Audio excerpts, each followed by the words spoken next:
Sir, நாம் சர்க்கரை நோயை பற்றி நிறைய விளக்கங்களும் மருத்துவ ரீதியான காரணங்களும் நிறைய சொல்லியிருக்கோம். இருந்தாலும் அதில் தொடர்ச்சியான கேள்விகள் வந்து கொண்டே இருக்கிறது.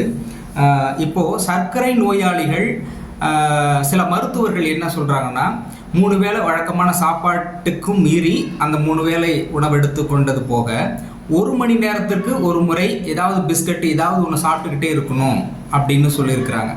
ஆனால் நாம் ஏற்கனவே சொன்னதில் 3 வேளை பசித்து உன்றால் போதும் அப்படிங்கிறதும் இல்லது குறைந்தபட்சம் 2 வேளை அப்படிங்கிறது போதுமானது அப்படிங்கிறத சொல்லியிருக்கிறோம்.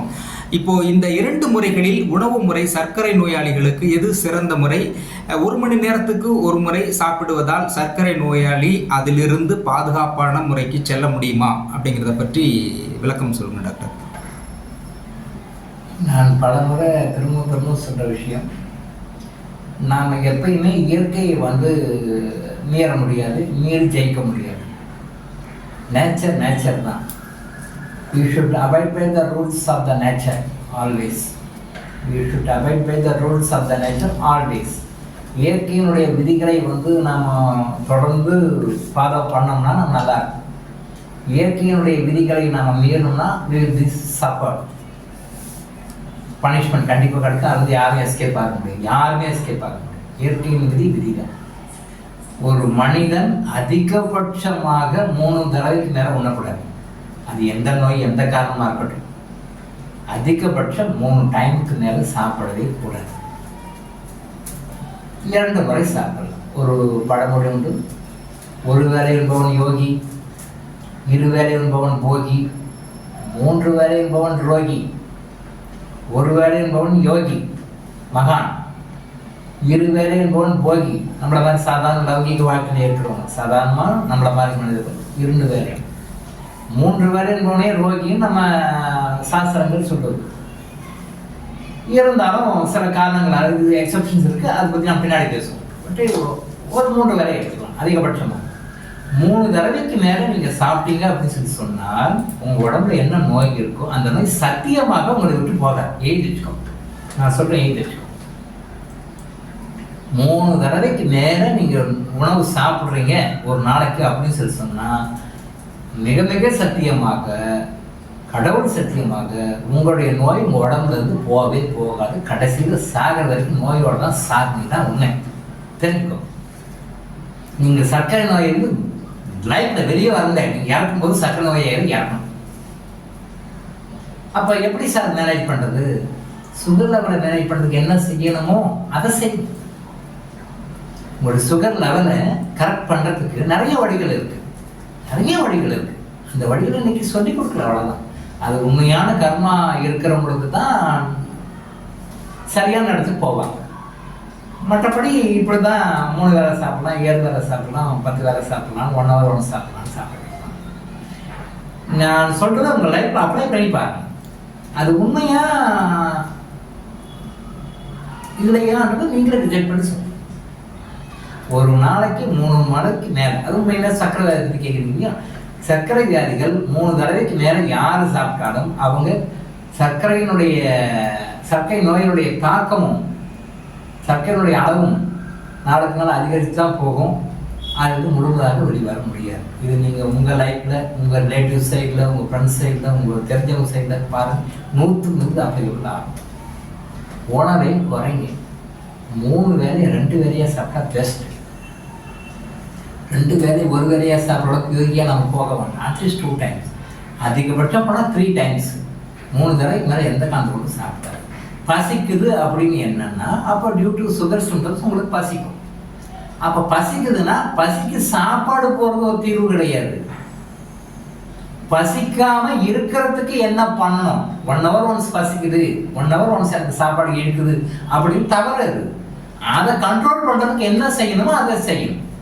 அப்போ அதுக்கு என்ன பண்ணணும்னா, உங்களுக்கு வழி கொடுக்கறது மருந்துகள் மட்டுமே நீங்கள் நினைச்சிருக்கிறதுனால தான் அப்படி மோசம் போய் ஏமாறு. மருந்துகள் மட்டுமே உங்களுக்கு நீரிழிவு நோய்க்கு முழுமையான தீர்வை கொடுக்காது.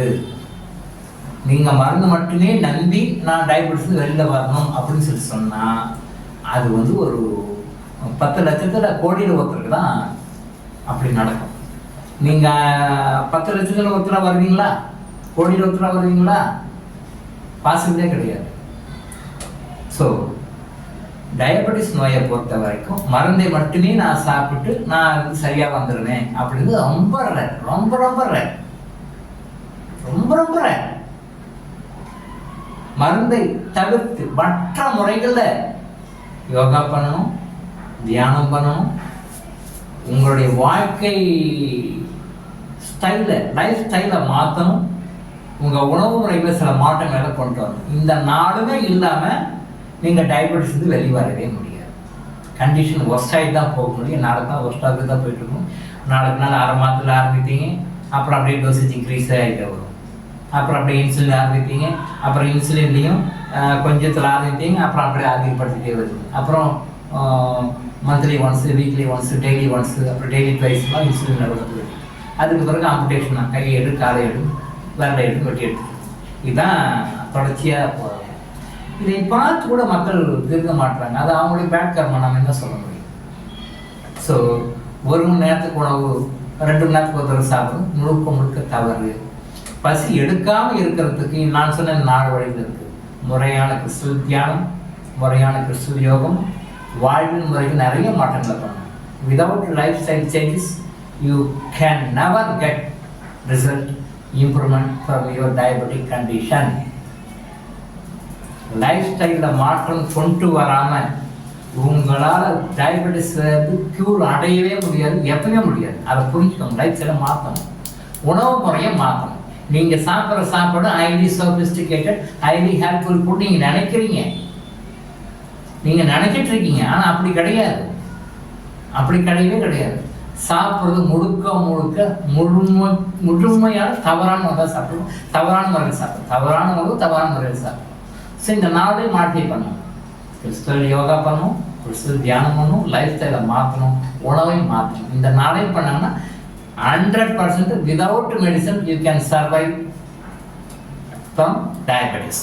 டயபெட்டிஸ் உங்களுக்கு க்யூர் ஆகி வந்துடலாம். Normal life you can live normal life. இதை விட்டுட்டு நீங்கள் மருந்து மட்டும்தான் எனக்கு கொடுக்கும், நான் மருந்தை போட்டுக்குவேன் அப்படின்னு சொல்லி போட்டுட்டா மருந்து, ஊசி, ஆம்புடேஷன் அப்படி போக வேண்டியதான். ஒன்றும் பண்ணுறதுக்கு. ஸோ தயவு செய்து இந்த 4 விஷயங்களை மனசில் வச்சுக்கோங்க. 4 விஷயம் லைஃப்பில் ஃபாலோ பண்ணுங்க. ஒரு சாப்பாட்டுக்கும் அடுத்த சாப்பாட்டுக்கும் மத்தியில் குறைந்தபட்சம் 3.5 மணி நேரமாக இருக்கும். Minimum 3.5 hours. ஒரு உணவுக்கும் அடுத்த உணவுக்கும் 3.5 மணி நேரம். ஏன் அந்த காலத்தில் எல்லா மதங்களையுமே வந்து விரதம்னு வச்சாங்க?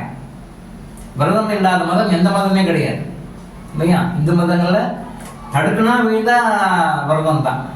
எந்த ஒரு விரதமும் இந்து மதத்தில் விரதம் தான். முஸ்லிம்ஸில் 1 மாதம் முழுசும் விரதம் இருக்க சொல்கிறாங்க இல்லையா? ரம்ஜான் மாதத்தில் 1 மாதம் முழுசும் விரதம் இருந்து அப்புறம் அந்த ரம்ஜான் பண்டிகை கொண்டாடுறாங்க இல்லையா?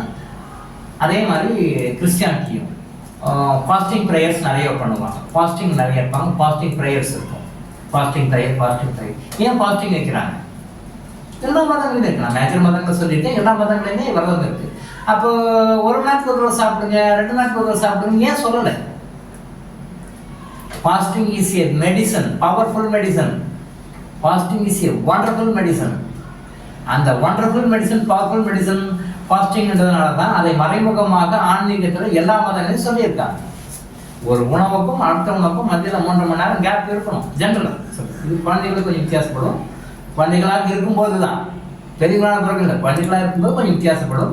மற்றவர்களுக்கும் மாறும், அது ஏஜ் பொறுத்து கொஞ்சம் மாறும். பட் மினிமம் 3.5 hours இருக்கும். குழந்தைகளுக்கு மட்டும் அது டிஃபர் ஆகும். அது ஏஜ் வைஸ் கொஞ்சம் டிஃபர் ஆகும். 2 hours, 1.5 hour. தாய்ப்பால் கொடுக்குற குழந்தைக்கு 1.5 hour, 2 hours அந்த மாதிரி கேப் இருக்குது. அந்த மாதிரி ஜென்ரலாக அது குழந்தைகளை பற்றி தனி சப்ஜெக்ட். நான் இப்போ அடல்ட்டை பற்றி பேசிகிட்டு இருக்கேன், ஜென்ரலாக அடல்ட்ஸ் பற்றி பேசிட்டு இருக்கேன். குழந்தைகளுக்கு அந்த அவங்களுக்கு ஒரு 2 hours, 1.5 hour அப்படி கொடுக்கலாம். அதுலேயும் தப்பு பண்ணுறவங்க இருக்காங்க, அது பற்றி தனியாக வீடியோ பேசுவோம். இப்போ ஜென்ரல் அட்ரஸை பேசும்போது நீங்கள் எவ்வளோ கூட கேப் கொடுக்குறீங்களோ அவ்வளோ கூட you are getting healing from the universe. உங்களுக்கு அந்த ஹீலிங் எனர்ஜி கிடைக்கும். அப்போ அந்த ஹீலிங் எனர்ஜி கிடைக்காம நம்ம சாப்பிட்டு அந்த சாப்பாடு டைஜஷன் பண்ணுறதுக்கு எனர்ஜி எல்லாம் போயிடும். அப்போ எப்படி ஹீல் ஆகும்?